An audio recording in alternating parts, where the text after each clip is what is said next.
guys, and welcome to another episode of Bowl Play. I'm Syazwan, here's Hashi, Sue, and Lucas, and today we're going to ask ourselves, how were you as a 16-year-old? One of the worst years of my life. I probably remember being really drugged when I was 16. Drugged as in? Okay, that is actually I'm laughing, but back in 16, right, when I was about to take O-level, is when my mental health like dipped. I was like a high performing student back then, like throughout the years, and then in Sec 4, I think I realized that I had it. I'm done with life, and then I was depressed. I was diagnosed with depression. I was diagnosed with GAD, which is generalized anxiety disorder, and I was also diagnosed with ADHD, which was called ADD back then. So I was on concoction of drugs just to get through every single day in school. And I remember being in O-level, like examination hall, and I just lost track of time because I was so drugged. And I don't know what I'm laughing about. It was quite messed up back then. Yeah. Hey, you laugh. What? Messed up, I'm sia. not doing anything. Laughter is contagious, okay? Regardless of context, laughter is contagious. I don't recall any happy memories from when I was 16. I was just miserable. I just want to die. I Google what's the easiest way to die, and then somebody replied, there is no easiest way to die. You just, unless you want to slit your own hand, but then that one will also take quite a few times. I'm like, I don't have bath time to slit my own hand. It's not like movies, you know. Yeah. Okay, I think a trigger warning. Yes, Trigger warning, please. Trigger warning. I also went through something similar like you, but I wouldn't say, probably at the time I wasn't really to such a drastic instance. But at that time I was really wondering about why is it that sometimes I always dread going to school? Or why is it that sometimes whenever I do poorly in a performance, I take myself too harshly? Because I always felt that at least throughout my whole time in primary school all the way to like lower sec, I have been like a high performing student. But all of a sudden, all it takes is one failure and suddenly your whole life feels upside down. Suddenly your whole life just feels like, oh, everything is going to be miserable. It's just anxiety. So to be fair also, during my adolescence, I was diagnosed with anxiety as well. But it was such a weird time because during my whole secondary school life, I didn't understand what was happening to my body. I didn't understand what was going through my mind. Am I not normal? At that point in time, every time I go to school, I always fear of another anxiety attack. I always fear if there's going to be somebody making harsh comments on me and I take it personally. Yes, so back then, I was insecure. When I look back at my 16-year-old self, I was very insecure. Don't know what for. And that point in time, I always felt I'm just the weird one out in school. I always have my attacks. Ambulances will come. I would say I had to go to the hospital almost once a month. It was that bad sometimes, my anxiety attacks in school. And sometimes you get more anxious by the thought of you having the anxiety attack, right? And then that will actually trigger the anxiety attack itself. Yeah. But now, looking back at where I am right now, I wouldn't say I'm completely rid of anxiety, but I feel like I am now in control of my emotions. I feel better in that way, so I'm very proud. I would say I'm very proud of how far I've That's come. good, man. Yeah, man. That's great. That's a great job. Okay, I really hated my secondary school and primary school days. If I were to reborn, I don't want to live that life again. Like I only like my NAFA days, that's it. I don't like my secondary school days. When I was in secondary school, 16 years old, Sec 4, yes, I was, like, I understand that me as a person, I know that sometimes whatever I say or whatever I do, it looks funny or stupid. And people like to joke about whatever I do. You see, right now, okay? No, I'm laughing because I don't get it. Like, what do you mean? Like, whatever I say or whatever I do, and they just laugh. They find it funny. I don't understand why. So are you a class clown? I feel that I was. I don't think I was a class clown, but my friend think I am, and they think I love it. Like, because in front of them, I would laugh about it also. I always hide my feelings. Like if they joke about whatever I say, I also joke about it also. Like, okay, like, But actually, I was quite hurt. But I pretend in front of them like it's okay. Well, while actually it's not okay.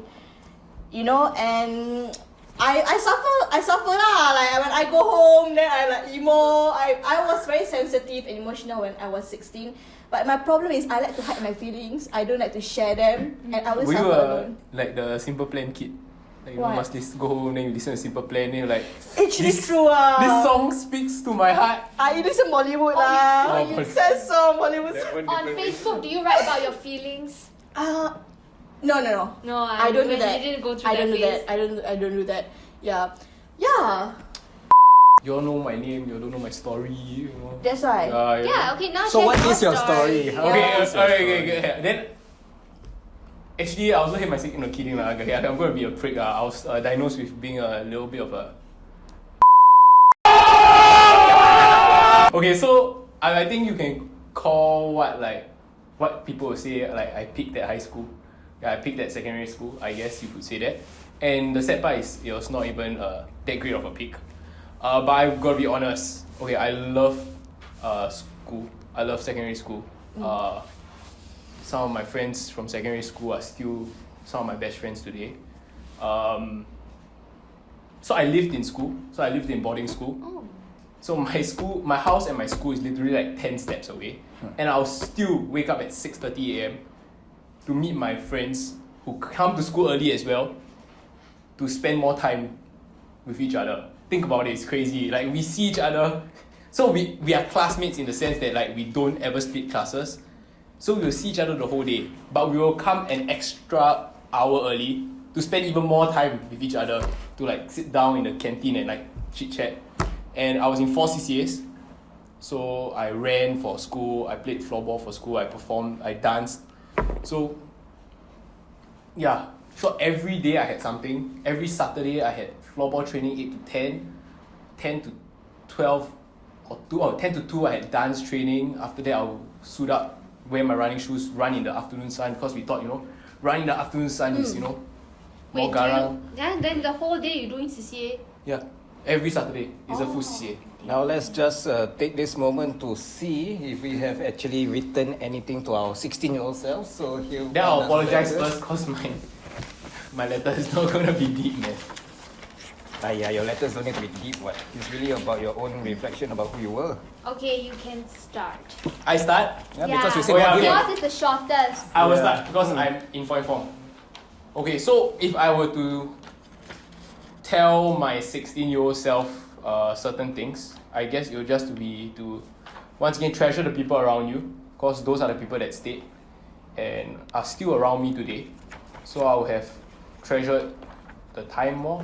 I feel like I guess you could always do more for them at that point of time. Stop trying to impress everybody, because as I tell my sister all the time, nobody cares.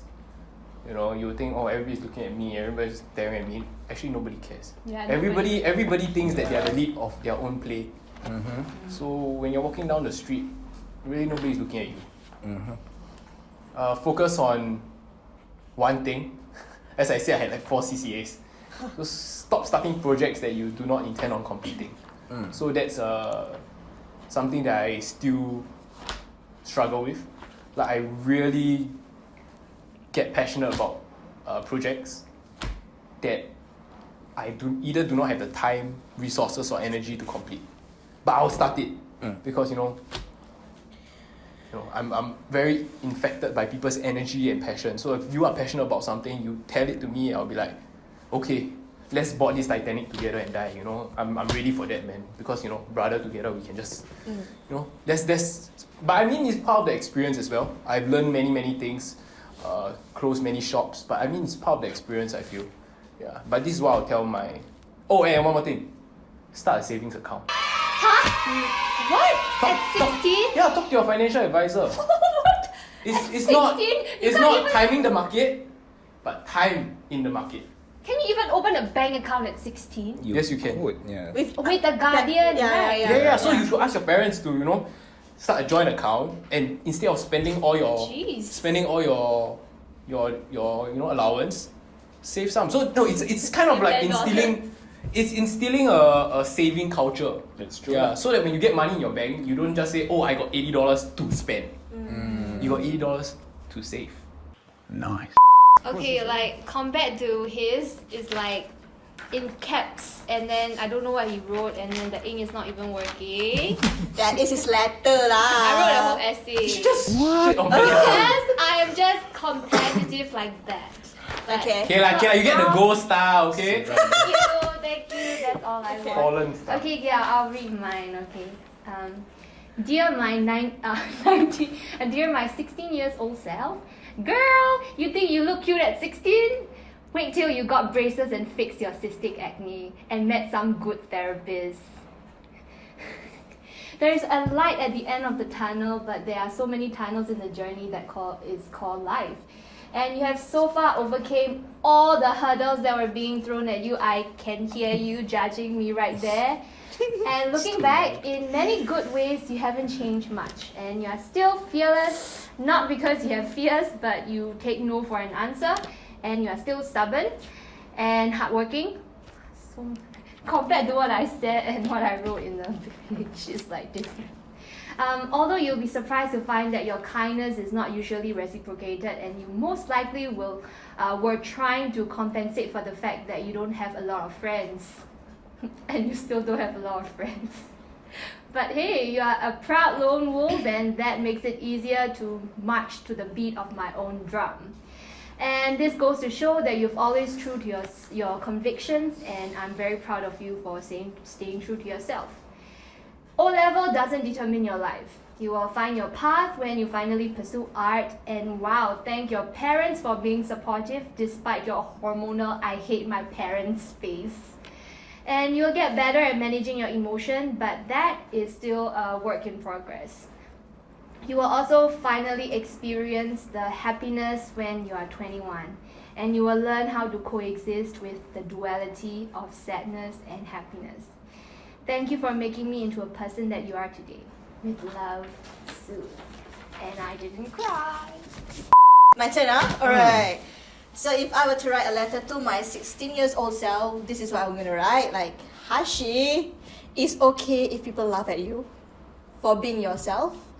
Like, embrace yourself, love yourself. I mean, there's nothing wrong about it.